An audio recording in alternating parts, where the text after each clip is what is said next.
السلام علیکم ورحمۃ اللہ وبرکاتہ۔ میں آپ سب حضرات کا دل کی گہرائیوں سے شکر گزار ہوں کہ آپ اپنا قیمتی وقت نکال کر میرا پیغام محبت سننے کے لیے یہاں تشریف لائے۔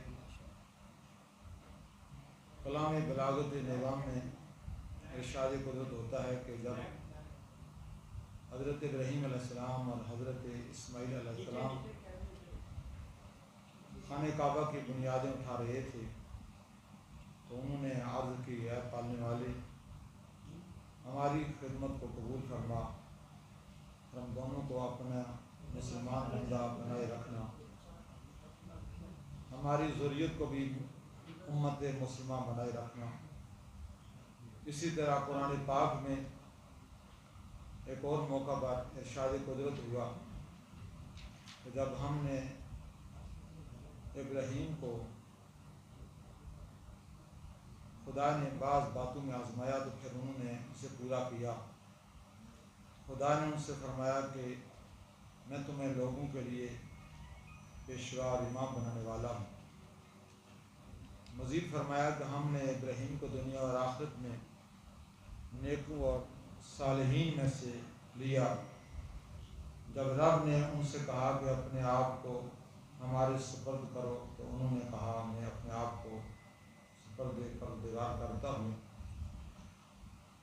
پھر ایک اور جگہ فرمایا، بے شک وہ لوگ جو خدا کے فرمانبردار ہوئے اور ایک طرف کے ہو رہے ہیں وہ مشرکین میں سے نہ تھے، خدا کی نعمتوں کا شکر گزار تھے، خدا نے انہیں برگزیدہ کیا اور سیدھی راہ پر چلایا۔ یہ ایک تاریخی اور مسلم حقیقت ہے کہ بارگاہ الہی میں جس کا ایمان جس قدر مضبوط ہوگا اسی قدر ایمان اور آزمائش کا مرحلہ بھی سخت ترین ہوگا۔ انبیاء و مرسلین میں حضرت ابراہیم علیہ السلام کو ہی لے لیں، انہیں خدا نے مختلف آزمائشوں اور امتحانات سے گزارا۔ وہ اپنی جلالت قدر کے لحاظ سے ہر دفعہ امتحان و آزمائش میں کامیاب ثابت ہوئے۔ جب انہیں نمرود کے حکم سے آگ میں ڈالا گیا تو انہوں نے اس وقت جو صبر و استقامت اور عزم و ہمت کا ثبوت پیش کیا، یہ انہی کا کام تھا۔ بعد ازاں جب حضرت اسماعیل علیہ السلام اور ہاجرہ کو بیابان فاران میں چھوڑنے کا حکم ملا تو بھی وہ سخت ترین مرحلہ و آزمائش تھا۔ اب سب سے کٹھن امتحان اور آزمائش جو سب امتحانوں سے سخت ترین تھا وہ حضرت ابراہیم خلیل کا وہ خواب تھا جو 3 شبوں تک وہ دیکھتے رہے کہ خدا کے حکم سے اپنے اکلوتے لخت جگر اسماعیل کو قربان کریں۔ پیکر تسلیم و رضا ابراہیم اس امر الہی پر فوراً آمادہ ہو گئے کہ حکم خدا کی تعمیل کریں، تاکہ ہم چونکہ یہ معاملہ ان کے لیے ان کے بیٹے سے متعلق تھا جن کی قربانی کا حکم تھا، لہذا حضرت ابراہیم علیہ السلام نے اپنے فرمانبردار اور اطاعت شعار نور نظر بیٹے کو اپنا خواب بتلایا، حکم خدا سنایا۔ حضرت اسماعیل علیہ السلام چونکہ خلیل خدا حضرت ابراہیم علیہ السلام کے بیٹے تھے، لہذا انہوں نے سر تسلیم خم کرتے ہوئے فوراً اس سے قبول کیا اور بابا کے سوال پر اتنا عرض کیا، یا بتا ستجدنی انشاءاللہ من الصابرین، بابا جو آپ کو حکم ہوا، آپ کو جو امر ہوا، انشاءاللہ آپ مجھے صابرین میں سے پائیں گے۔ پھر ابراہیم علیہ السلام نے اپنے بیٹے اسماعیل علیہ السلام کو پیشانی کے بل لٹایا اور ہم نے کہا کہ ابراہیم تم نے خواب کو سچ کر دکھایا، ہم مخلصین کو ایسے ہی صلہ دیتے ہیں۔ حقیقت میں یہ بڑی آزمائش تھی جسے ہم نے فدیناہ بذبح عظیم قرار دیا اور آنے والی نسلوں کے لیے باقی رکھا۔ سلام ہو ابراہیم پر، ہم انہیں معروفات بجا لانے کا ایسا ہی صلہ دیتے ہیں، یقیناً وہ ہمارے مومن بندوں میں سے ہیں۔ سورہ صافات میں ارشاد خداوند۔ اسی کو سامنے رکھتے ہوئے شاعر مشرق علامہ اقبال نے کہا، غریب و سادہ و رنگین ہے داستان حرم، نہایت اس کی حسین ابتدا ہے اسماعیل، صدق خلیل بھی ہے عشق، صبر حسین بھی ہے عشق، مارکائے وجود میں بدر و حنین بھی ہے عشق۔ وطن عزیز پاکستان اس وقت معاشی گرداب اور دلدل میں مسلسل دھنستا چلا جا رہا ہے۔ ہر روز معاشی اشاریہ تنزل کی جانب بڑھتے جا رہے ہیں، معاشی بدحالی کے مہیب سائے بڑھتے ہوئے مستقبل کو تاریک کرتے ہوئے نظر آ رہے ہیں۔ ایسے میں پالیسی سازوں کے زرد چہروں نے عوام میں مزید مایوسی پھیلا رکھی ہے۔ معاشی افلاطونوں نے ملک کی سالمیت تک عالمی ساہوکاروں کے پاس گروی رکھ دی ہے۔ اب جو چاہے IMF کا حسن کرشمہ ساز کرے، عوام نانو جویں کے محتاج تو تھی، اب سانسوں کی ڈوری بھی کٹتی نظر آ رہی ہے۔ اس صورتحال میں حکمران اور ان کے ذیلی شعبہ جات وہ مقننہ ادارے مل کر خلوص نیت کے ساتھ معیشت کو دلدل سے نکالنے کا اکنامک ایکشن پلان مرتب کریں، اشرافیہ سے لے کر مراعات یافتہ طبقات تک سب کو کفایت شعاری کا پابند بنائیں، ترقیاتی منصوبوں کے نام پر قومی دولت کے ضیاع پر 1-2 سال تک مکمل پابندی عائد کریں، اسمبلیوں کے غیر ضروری اخراجات بند کرائے جائیں، انتظامیہ کے شاہانہ پروفر پر پابندی لگائی جائے، سفید حادثوں کو مفت بجلی اور پیٹرول کی سہولت کو کالعدم قرار دی جائے، مالی بدعنوانی کے راستے مسدود کیے جائیں، مالیاتی اداروں اور بجلی پیدا کرنے والے اداروں کے ساتھ معاہدات پر نظر ثانی کی جائے، حکمرانوں کی شائع خرچیاں اور بیرونی دوروں کو کم کرتے ہوئے کڑے نظم و نسق کے تحت لایا جائے، تو عوام کا حکومت اور اداروں پر اعتماد بحال ہوگا اور مایوسی کے بادل چھٹنا شروع ہو جائیں گے۔ ساتھیان گرامی، جیسا کہ آپ جانتے ہیں، قیام امن کی کوششوں کی آڑ میں بنیادی آئینی اور مذہبی حقوق پر ڈاکے ڈالنا بند کیے جائیں، عقل و دانش سے کام لیتے ہوئے جبر و تشدد کی پالیسی اپنانے سے گریز کیا جائے، گھروں اور مساجد اور امام بارگاہوں میں ہونے والی مجالس اور عزاداری کو نئے پروگرام قرار دے کر دبانے کی روش ترک کی جائے۔ ہر نئے دن نئی آبادیاں بڑھ رہی ہیں، نئی سوسائٹیاں بڑھ رہی ہیں، نئی مساجد بڑھ رہی ہیں، تو نئے جلوس اور عزاداری کے پروگراموں کو کیوں روکا جا سکتا ہے اور کیوں روکا جا رہا ہے؟ وہ پروگرام عزاداری کے کیوں کر نہیں ہو سکتے؟ ہم ایسی جابرانہ، متشددانہ، متعصبانہ پالیسی کی پرزور مذمت کرتے ہیں اور اسے مسترد کرتے ہیں اور پرامن عزاداری کے راستے میں کسی پابندی کو قبول نہیں کرتے۔ معزز صحافی حضرات، محرم الحرام کے دوران حکومت عزاداروں کو تحفظ اور سہولتیں فراہم کرے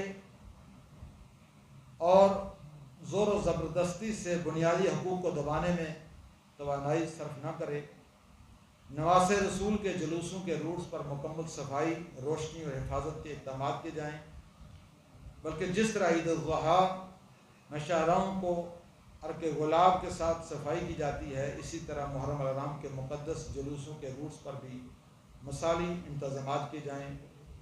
حکومت امن کمیٹیوں کے نظام میں شفافیت اور میرٹ کو یقینی بنائے اور ان کی تشکیل میں مکاتیب کے نمائندہ جماعتوں کو اعتماد میں لیا جائے اور کالعدم تنظیموں کے افراد کو امن کمیٹیوں میں شامل نہ کیا جائے۔ ہر سال محرم الحرام اور ماہ صفر المظفر کے دوران لاکھوں کی تعداد میں زائرین مقامات مقدسہ عراق و ایران پاکستان سے روانہ ہوتے ہیں۔ حکومت ان زائرین اور عزاداروں کی سہولت کے لیے سیکورٹی انتظامات اور وزارت داخلہ، وزارت خارجہ اور وزارت مذہبی امور میں اس ضمن میں خصوصی ریلیف ڈیسک اور ون ونڈو سہولت فراہم کرے۔ بائی روڈ ایران عراق کا سفر کرنے والے زائرین کے لیے بلوچستان کوئٹہ تفتان میں عارضی قیام گاہوں کا بندوبست کرے اور قیام التام فرسٹ ایڈ، فوری طبی علاج، ادویات کی فراہمی اور انتظام کو یقینی بنائے۔ آج عالم اسلام اور وطن عزیز پاکستان گوناگون مسائل اور مصائب اور بحرانوں کا شکار ہے۔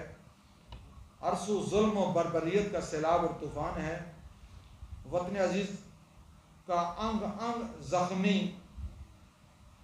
ہے اور ہمارا ازلی دشمن سرگرم ہے۔ پاک چین اقتصادی راہداری نے اس کی نیندیں حرام کر دی ہیں۔ پاکستان کو زخم پہنچانے کا کوئی موقع ہاتھ سے ضائع نہیں جانے دیتا۔ ایسے نازک صورتحال میں ہم محرم الحرام میں نواسہ رسول امام علی مقام امام حسین علیہ السلام کی یاد مناتے ہیں اور دنیا بھر میں یاد منائی جا رہی ہے، لہذا ہم سب پر لازم واجب اوجب ہے کہ پاکستان کے تحفظ کو ہر شے پر ترجیح دیں، افواج پاکستان کی پشت پناہی کریں، اس کی حمایت میں دشمن کے مقابلے میں سیسہ پلائی ہوئی دیوار بن جائیں تاکہ اندرونی اور بیرونی سازشوں کو ناکام کیا جا سکے۔ ہمیں چاہیے کہ اسلامی تعلیمات کے منبع و سرچشمہ قرآن و سنت فرمودات رسول اعظم صلی اللہ علیہ وسلم اور پاکیزہ اہل بیت اور پاکیزہ اصحاب کے اقوال کی روشنی میں حاصل کر کے رواداری، باہمی اتحاد و یکجہتی کے پیغام کو عام کرنے کے لیے عملی جد و جہد کریں تاکہ آپریشن عزم استحکام کامیاب و سرفراز ہو سکے اور بے چینی کا خاتمہ ہو، عالمی استعمار و استکبار کے ہتھکنڈوں کو ناکام کیا جا سکے۔ پرچم حسینی کے سائے میں ہم غم امام حسین کے ایام عزت و حرمت اور وقار کے ساتھ منا کر دنیا مظلومیت کو عالمی شیطانوں، ظالموں، جابروں کے پنجوں سے چھڑا سکیں۔ آمدہ محرم الحرام کے سلسلے میں درجہ ذیل عزاداری کا آپ کے توسط سے اعلان کر رہا ہوں۔ ضابطۂ عزاداری محرم الحرام 1446 ہجری۔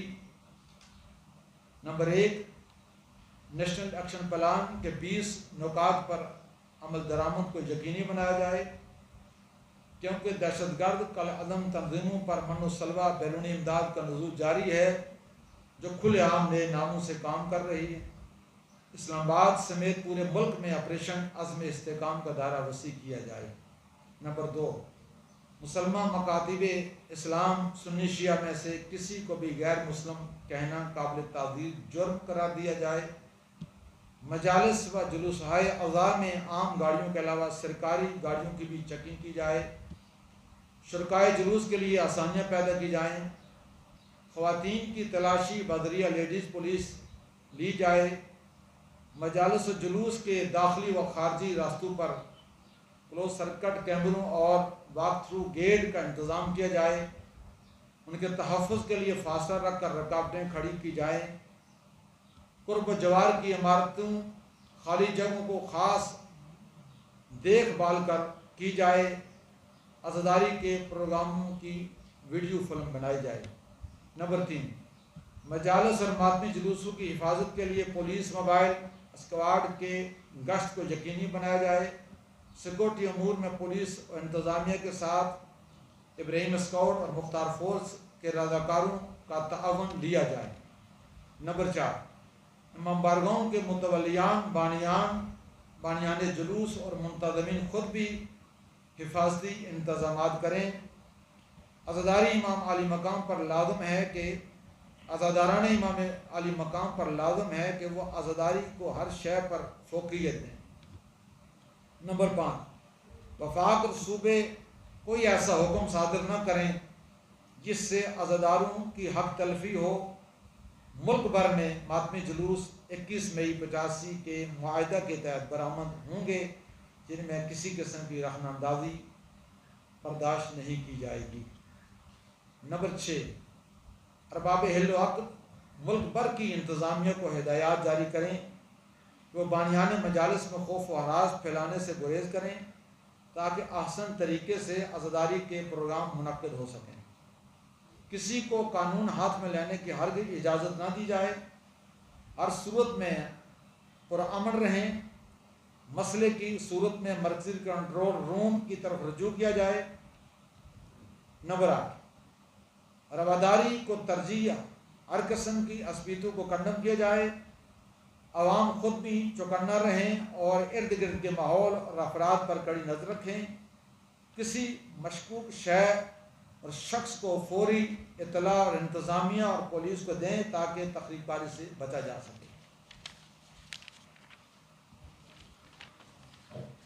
نمبر 9، واعظین ذاکرین اپنے خطابات تقریرات میں قومی ملکی سلامتی کو ترجیح دیں اور اشتعال انگیز منافرت امیز تقاریر سے اجتناب کریں۔